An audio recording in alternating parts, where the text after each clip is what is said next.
So good, so good, so good. Everything you want for summer is at Nordstrom Rack stores now and up to 60% off. Stock up and save on the brands you love like Vince, Sam Edelman, Frame, and Free People. Join the Nordy Club to unlock exclusive discounts, shop new arrivals first, and more. Plus, buy online and pick up at your favorite Rack store for free. Great brands, great prices. That's why you Rack. If we knew more about our sleep, what would we do differently? Would we go to bed at a consistent time or take steps to reduce interruptions to our sleep?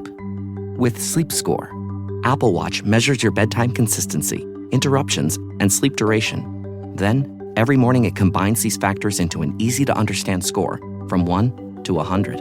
So you'll know how to take the quality of your sleep from okay to very high. Know your sleep score with Apple Watch. iPhone 11 or later required. Welcome to the Susan LoPresti Wellness, Mind, Body, and Soul podcast.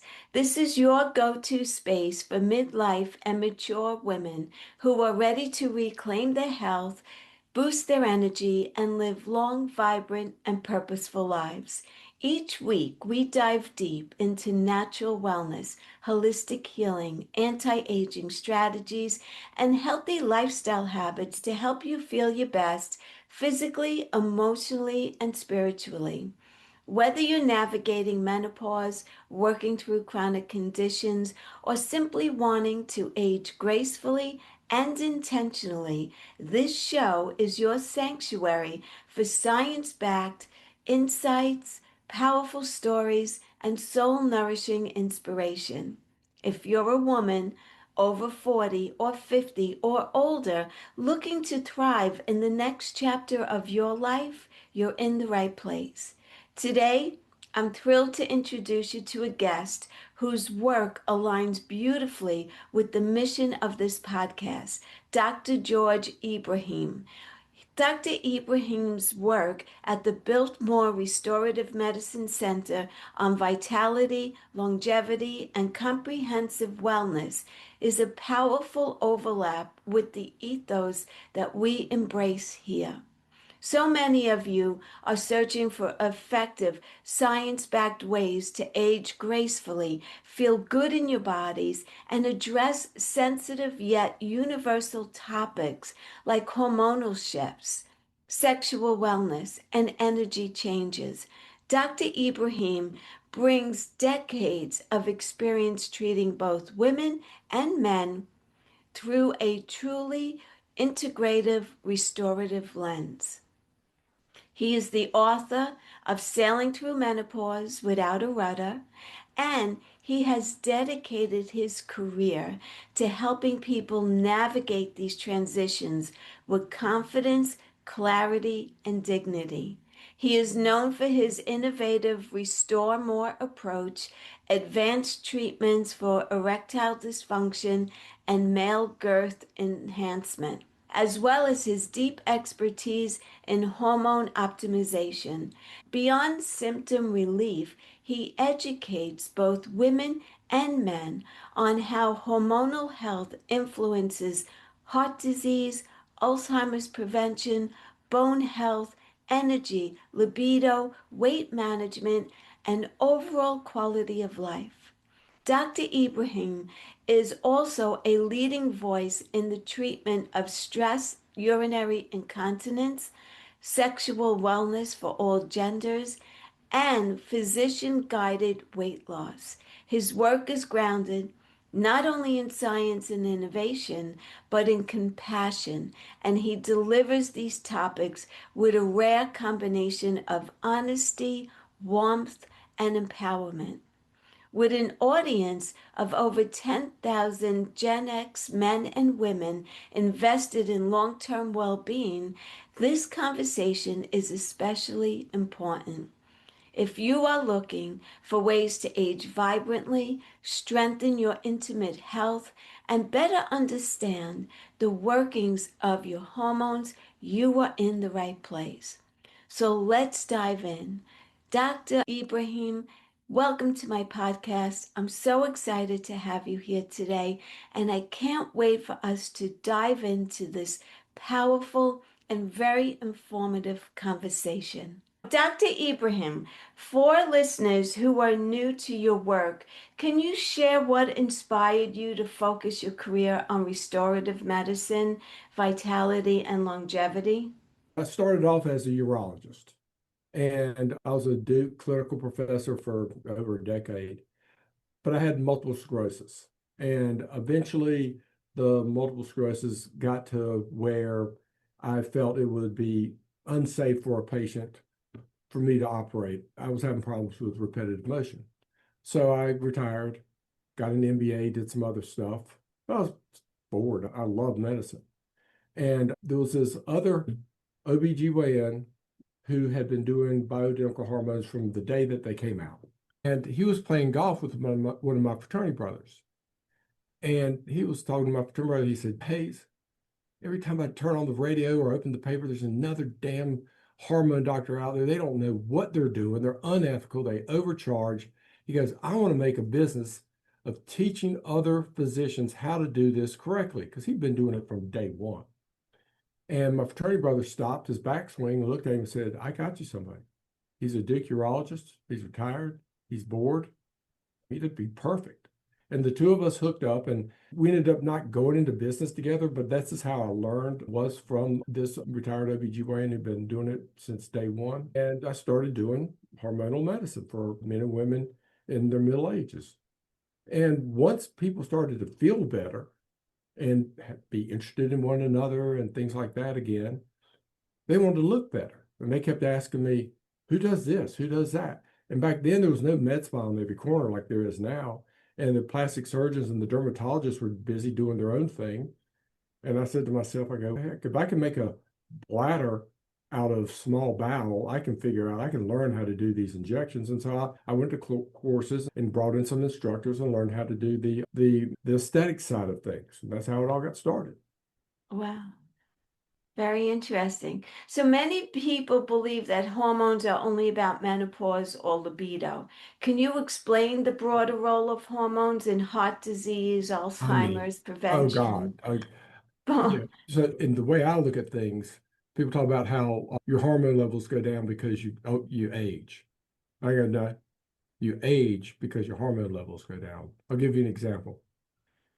In med school, we were doing a hysterectomy on a younger woman. She was in her 30s. Total hysterectomy, taking out her uterus and her ovaries. Take them out, and I'm wheeling her back to the recovery room, and they tell me to put this estrogen patch on her when I get her to the recovery room. So I take her to the recovery. Go back to the OR, we're doing another case. I'm wheeling my second case back into the recovery room, and my first case, that woman is going crazy. She's thrashing everywhere. And I put my hand in my lab coat and I took out the estrogen patch that I forgot to put on her. I stick it on her. Go back to the OR. Do my third case. I'm bringing my third patient back to the recovery room. My first patient is on her way out, but now she's calm, cool, collected. So this 30-something-year-old had gone to sleep on the OR table feeling like she was in her 30s, but she woke up feeling like she was in her 70s. So it makes a big difference. Why are these hormones important as far as your health? For a woman, estrogen is the most cardiac protective thing she can ever do for herself. A woman's risk of a heart attack before menopause is essentially nil. After menopause, it becomes identical to a man her age. Identical. That's huge. Osteoporosis. A woman doesn't stop eating calcium-rich foods when she turns 45 or 50. No. The loss of estrogen is what leads to loss of bone density. Estrogen is what causes our bones to mineralize. Osteoporosis kills women. They fall down, they break their hip, the hospital, they get pneumonia, they don't come out. So just those two things. I could go on and on. Progesterone and breast cancer protection. At the end of the day, hormones are what we were our fittest when our hormone levels were at our highest. And that tells you everything. And it also affects brain health. Absolutely. Yeah. And just by taking hormones, so bioidentical hormones is what you're referring to? Yeah, we would, anything else to me is blasphemy. Yeah. The NIH years ago realized that menopause was a big health problem. And the ages of women around menopause correlate to when the government has to start paying for the health care of people. And so then I decided we got to do something about this. These women are costing us a lot of money because their hormone levels are gone. They're having heart attacks, they're breaking their bones. We need to do a study on giving them hormones. So they rounded up about 30,000 nurses to give them hormones. It's called the Women's Health Initiative. But we didn't have human hormones. We were using synthetics and horse hormones. Yeah. Permanent, the number one drug in the history of the world is literally named from where it comes from, pregnant mare urine. They named it Premarin, pregnant mare urine. The study was a disaster. We were given synthetic hormones, we were given horse hormones, we were giving them the wrong way, and women started having all of these blood clots and heart attacks and cancers, and they stopped studying, put this huge big flag up saying hormones are horrible. That study just got blown out of the water about, 3 weeks ago, when they totally recanted and said, no, hormones are actually fantastic. Horse hormones and synthetic hormones are horrible, not human hormones. Wow. It's incredible. Yeah. What would be some very early signs that a woman needs hormones? Yeah, y'all heard about it, the perimenopause symptoms, hot flashes, vaginal dryness. Those are the two early things that start to happen. And I'll tell new patients, I go, now, if you want to use lube as part of the fun in the bedroom, that's one thing. If you need to use it, I need to know because I need to adjust your estrogen dose. Hot flashes, that's one of the first signs that tells you that your estrogen levels go down. Yeah. And progesterone actually goes down before estrogen goes down. And progesterone can have a bunch of these same symptoms. If you look at the symptoms and the hormones, they all intertwine with one another and everything.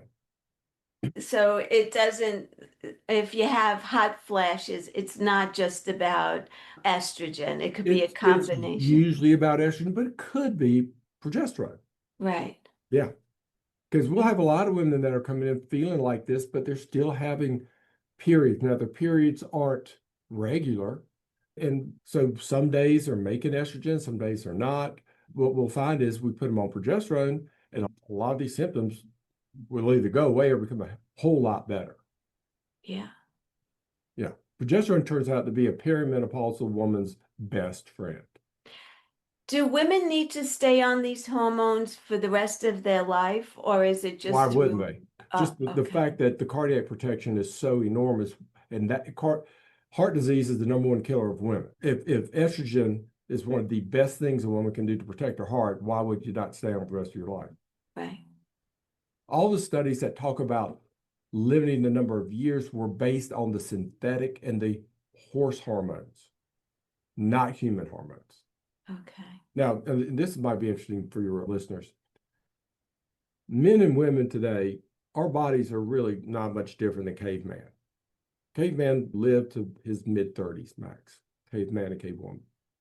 They had their babies when they were around 11 or 12. They stuck around. Humans are one of the only like 3 species that live to grandparenthood: elephants and killer whales. The rest of the mammals die while they're still able to reproduce. But only three female species outlived their ability to reproduce. So our bodies were designed to stop in our 30s when we were still fertile.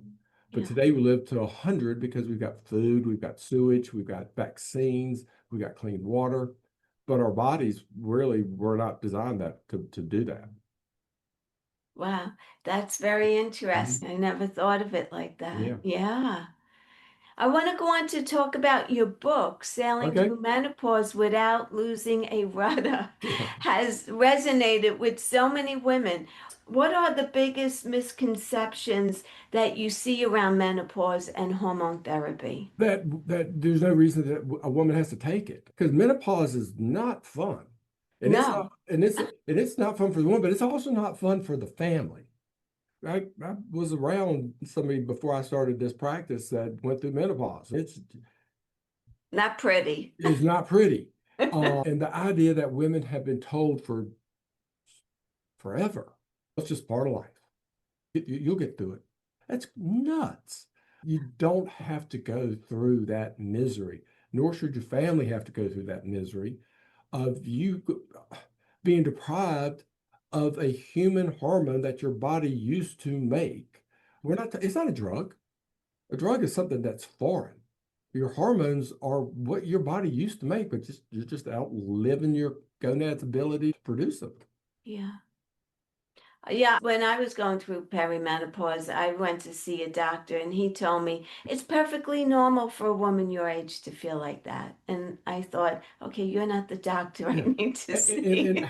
and I would go, using the word normal in the same way that we would use the word commonplace. Just because this is what women were going through doesn't mean that no, it's normal to have periods, in my opinion. Right. It's normal to be making hormones. This idea that it's okay not to have any hormones in your body, that makes no sense. Yeah. Yeah. So you believe that if a woman, even after menopause, is still on bioidentical Yeah, hormones, it's going to help her to stay younger, feeling better? it's definitely gonna help make her feel better. It's going to protect her heart. Like I said, the number one way to protect a woman's heart is through having the proper hormones. It's going to protect her bones, things like obesity. You can look at pictures. I could go to somebody's house and see pictures on the wall of a woman, and I could tell you when she went through menopause. What happens? A woman loses the ability to make testosterone when she loses the ability to make estrogen and progesterone. Okay. Testosterone is what a woman needs for muscle. So the recipe for muscle is real simple. It's going to be protein in your diet, some kind of resistance training, and testosterone. So the woman who's in menopause with no testosterone, I had a woman, I can remember this, it's in the book. She's sitting in front of me, she goes, Dr. Ibrahim, look, I'm not a closet eater. I know wine's got 150 calories. I count that. My personal trainer used to come once a week. Now she comes twice a week. I'm still going to the gym all the other days out of the week. And she stands up and she puts her hands up beside of her and she goes, nothing's happening. Well, her testosterone levels were undetectable. She could kill herself working out and not be able to put on any muscle. Without testosterone, she's not going to add muscle. Now, muscle burns calories 24 hours a day. So if you put on a pound of muscle, it's going to be burning calories just while you sleep. Wow. That's how you lose fat, by burning calories. You burn calories by adding muscle. You can't run your way to thinness. And that's one of the biggest benefits of hormone replacement for menopausal women is adding testosterone, much less. It's phenomenal to get rid of the foggy thinking. It's great for their libido increase, which leads to a happier marriage for most couples. And the muscle mass is going to burn calories. So I'm thinking about traditional medicine, like conventional medicine. They don't offer bioidentical hormones. You need to go to a functional medicine doctor, and now it's an out-of-pocket expense because insurance doesn't cover it. Yeah. But the way you're laying it out to me right now, it should be covered. It should be The insurance considers getting older not a disease, and they only pay for disease. We all know about how they don't like to pay for preventative things, but once you get it, they'll pay for it. Makes no sense. Yeah, But it's backwards. yeah. And and here's another reason why you don't hear much from your other doctors. There's no money in it for pharmaceuticals. They cannot patent the hormones because our creator created the Right. molecule. So there's no money in it. Right.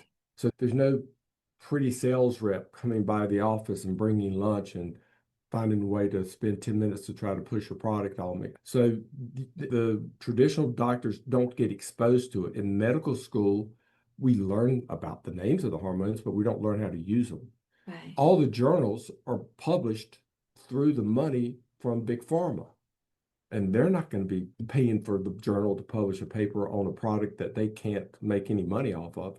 That's the reality of everything. It's a crazy, broken system that doesn't make any sense. They want you to be sick. I won't go that far, but I don't disagree with you. Yeah. Sexual health is something that many people feel uncomfortable discussing. Why is it so important for us to normalize these conversations, especially in midlife? People, we talk about being healthy, and we talk about a sexy health, a healthy sex life. So we've been using the word healthy and sex for years. I, there's no question that people, let's just say couples, that find themselves that they have more intimacy once they get older, tend to be healthier. They take more pride in how they look. That's why I have the aesthetic side of my practice. These people, men and women, who had gotten fat and fallen asleep after dinner, and sex was a birthday and anniversary, and that was it. All of a sudden became interested in one another, and they wanted to look better for one another. And people having sex tend to be more healthy. And you can look that up. Google Scholar is a great resource. It's a search engine for scientists. Google Scholar. You put in sex life and morbidity, and you'll see that people having more sex have less diseases. Wow. Yeah. That's incredible. You developed some innovative treatments for erectile dysfunction and male enhancement. How do these treatments differ from traditional approaches? So what is like the recipe for an erection? It's going to be blood flow and neurological impulses, nerves. Our body has our platelets in our body. Everybody learned in biology that platelets help you stop bleeding. Okay, but our creator designed platelets figuring if you're bleeding, then there's some repair work that's going to need to go on. So platelets have all of these growth factors. So when platelets arrive at a place of injury, they release these growth factors to help grow more nerve endings, more blood vessels, muscle, whatever's been messed up. Platelets are going to stop the bleeding, but it's also going to help repair things. All right, so if you take somebody's blood and you spin it at a proper spin speed, you can separate the platelets out and get a concentrated volume of platelets. Now let's go infuse these platelets in the penis, or in the female, we're going to do it in the G-spot and the clitoris. And the man, when we put it back into the penis, and we've done some other things like some acoustic wave treatment to activate the areas to call on the platelets to release their growth factors. What you're going to see is a man's going to have better erections, more firmer erections. He's able to get erect more quickly. He might be able to go more than one time in an evening. The sensation is going to be better.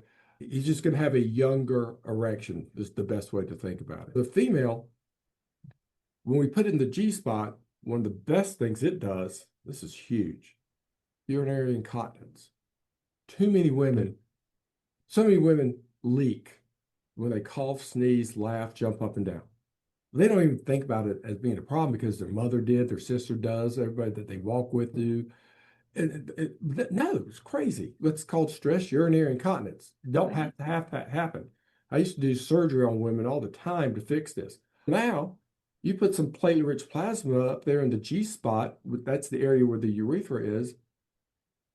The vast majority, if they're not cured, they're demonstrably better. Vast majority don't leak at all afterwards. And guess what? It increases their sex life because women start to have G-spot orgasms. And then while we're there, we always ask the patient, because there are a few women that come in there, and the only thing they're interested in is the incontinence. But most women, they're going to say they're interested in both the incontinence improvement as well as the sexual improvement. So now we'll add it to the clitoris. It doesn't hurt. We've got ways of numbing it. And what you hear is my staff gets to do everything that we do here. And I've heard them say this to the patients. They'll mention how their orgasms have longer legs, and they have different ways of describing it, but it's a great way of increasing orgasmic capability without drugs. No drugs. That's interesting. What are the most common sexual wellness concerns that you hear from women?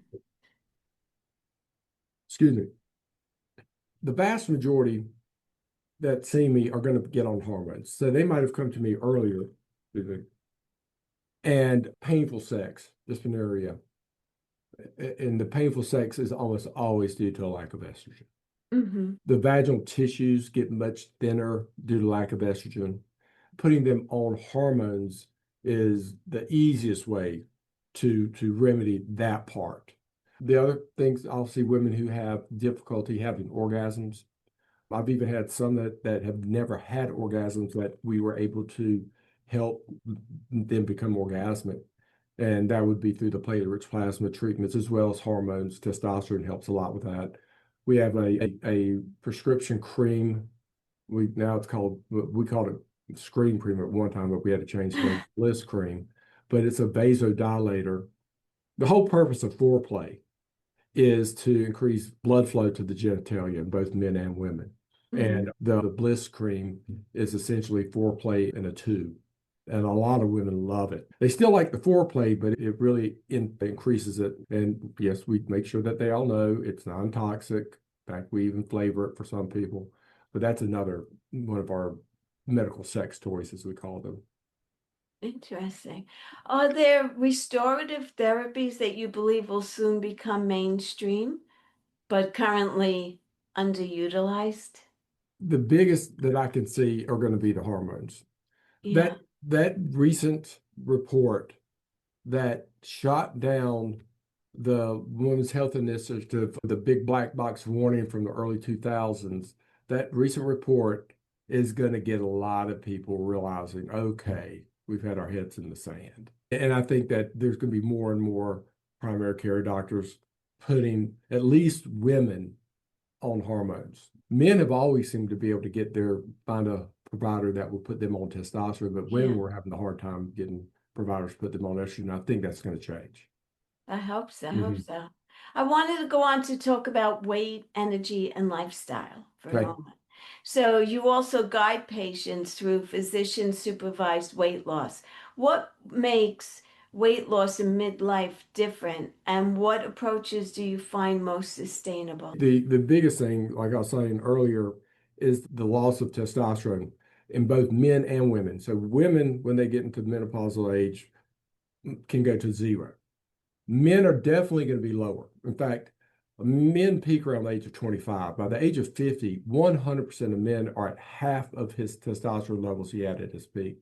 By the age of 60, he's at 1/3, and by the age of 70, he's at 1/4.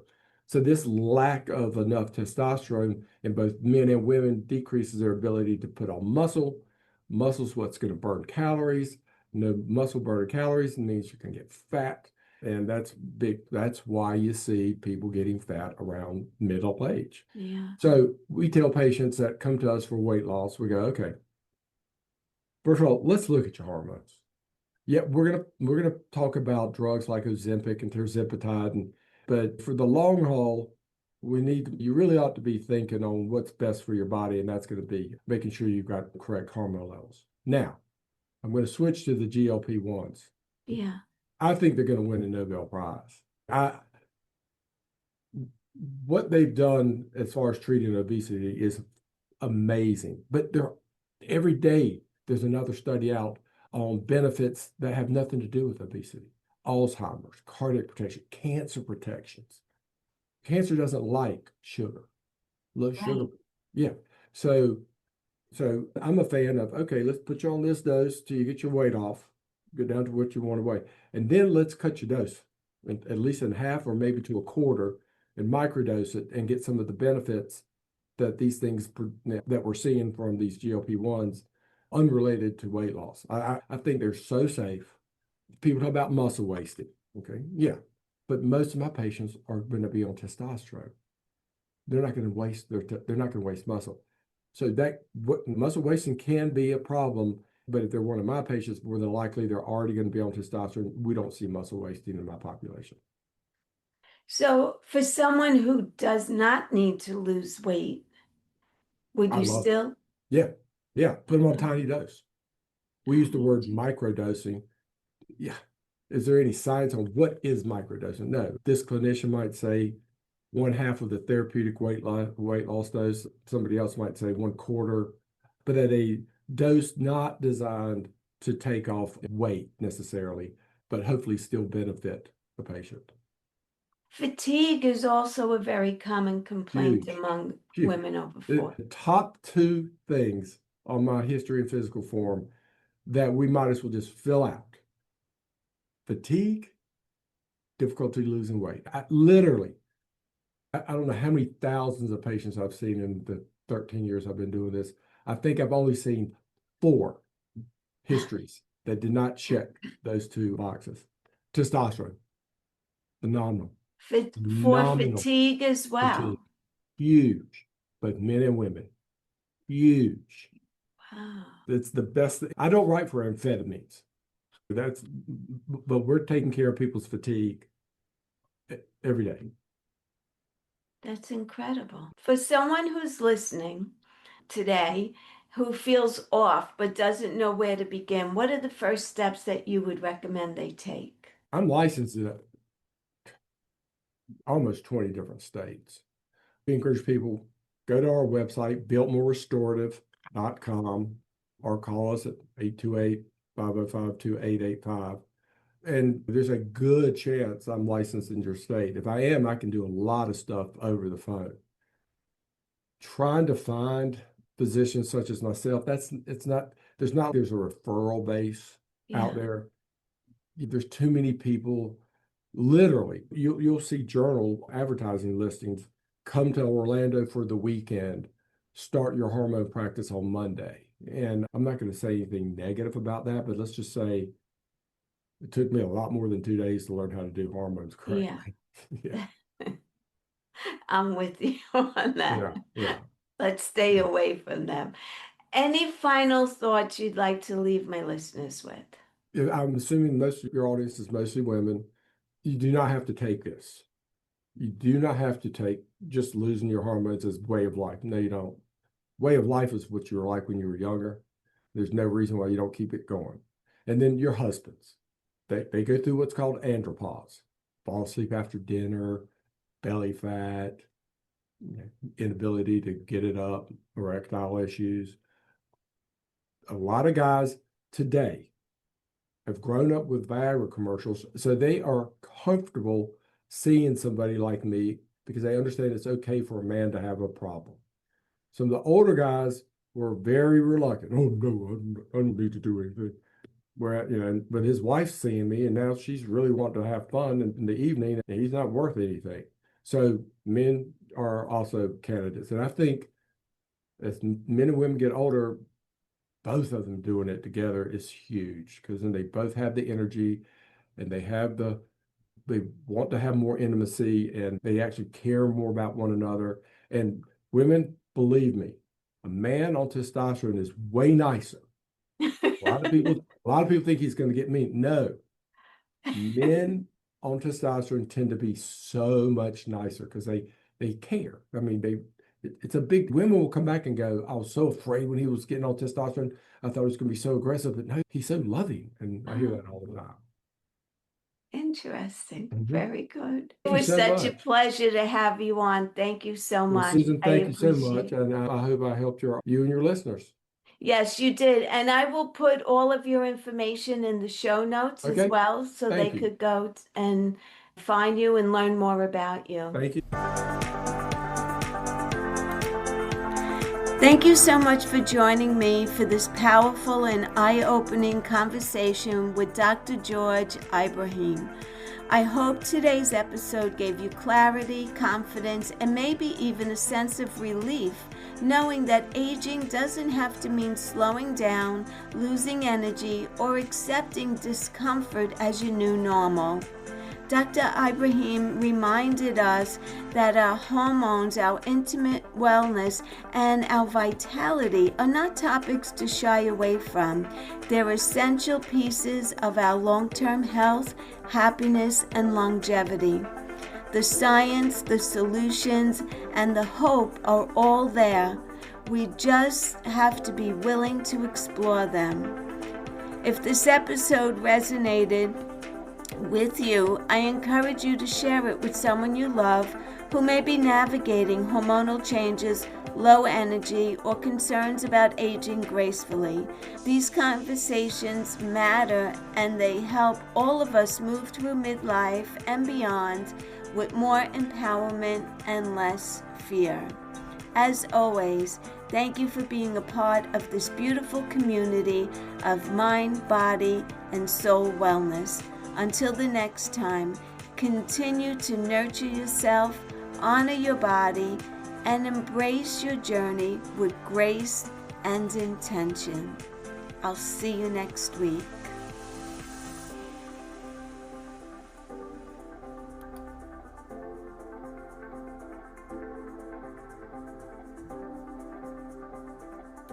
Struggling with weight loss?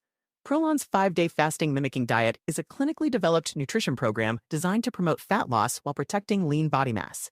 Developed at USC's Longevity Institute, it assists the body in entering a fasting-like state that helps reset metabolism and target visceral fat.